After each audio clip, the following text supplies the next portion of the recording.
और अब बजट से जुड़ी एक और बड़ी खबर आपको बता देते हैं। नौकरी पेशा लोगों के लिए ये बड़ी जानकारी सामने आई। बजट में जब ऐलान किया गया, नौकरी पेशा लोगों को टैक्स में राहत दी गई है। 3 लाख तक की आय पर कोई टैक्स नहीं लगेगा। बता दें कि 3 से 7 लाख की आय पर 5% टैक्स लगेगा, तो वहीं 7 से 10 लाख तक की कमाई पर 10% टैक्स देना पड़ेगा। 10 से 12 लाख सालाना कमाई पर 15% और 12 लाख से लेकर 15 लाख तक की कमाई पर 20% और वहीं 15 लाख से ऊपर की कमाई पर 30% टैक्स अदा करना पड़ेगा।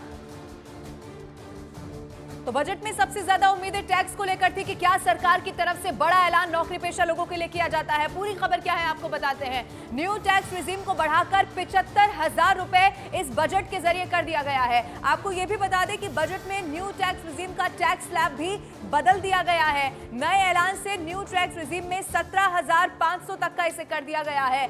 ओल्ड टैक्स रिजीम में कोई बदलाव नहीं किया गया है। एक बड़ी राहत के तौर पर इसे देखा जा रहा है।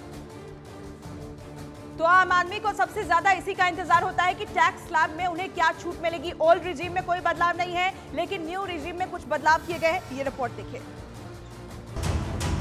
इनकम टैक्स की ओल्ड रिजीम को चुनने वाले लोगों के लिए टैक्स स्लैब में कोई बदलाव नहीं किया गया, लेकिन न्यू रिजीम के लिए इनकम टैक्स में 17,500 रुपए तक की बचत का रास्ता खोल दिया गया। पहली बार न्यू रिजीम के तहत स्टैंडर्ड डिडक्शन को 50,000 रुपए से बढ़ाकर 75,000 रुपए कर दिया गया। स्टैंडर्ड डिडक्शन वो रकम होती है जिसे कुल इनकम से घटाने के बाद बची हुई रकमों पर टैक्स भरना पड़ता है। इसके अलावा टैक्स स्लैब में भी बदलाव किया गया।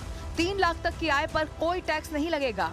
3 से 7 लाख तक की आय पर 5% टैक्स लगेगा। 3 से 10 लाख तक की कमाई पर 10%, 10 से 12 लाख सालाना कमाई पर 15%, 12 लाख से 15 लाख तक की रकम पर 20% और 15 लाख से ऊपर की कमाई पर 30% टैक्स लगेगा।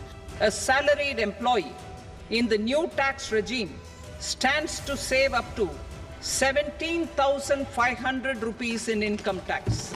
हालांकि पुरानी टैक्स रिजीम में कोई बदलाव नहीं किया गया।